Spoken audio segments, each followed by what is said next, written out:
they held the largest CEC draw, no, for this year. They sent over 5,000 invitations for those who has a CRS score of 515. So malaking ano po ito, no, malaking number of invitations po itong na-send ng Right. IRCCSJA. So kung may mga kaibigan po tayo dyan na nakatanggap ng ITA, congratulations po sa inyo. po. Yeah. So this is for Canadian experience. So medyo bumaba ng county ito.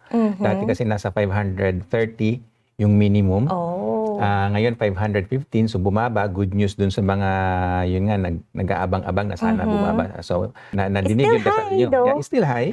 Pero bumaba ng konti. Tsaka yun nga, 5,000, medyo madami yun. So good news yun in the sense na medyo buhay na ulit ang Canada sa pag-i-invite. Medyo dumadami. Huli nga, next year, 2026, dumami pa. So yan yung mga indicators din na sinisilip-silip natin. Ano nga ba ang mangyayari sa atin sa near future. Marami tayong mga kaibigan dyan na paubos na nga ang mapatapos na yung mga status nila, work permit, hindi na makapag-extend. No? Ang sabi naman natin lagi, ganun talaga, hanap tayo ng employer pa rin na may LMIA. So with this, at least kahit pa paano, bibigyan tayo ng pag-asa. So sabi daw ng gobyerno din, pina-prioritize ngayong nandito na.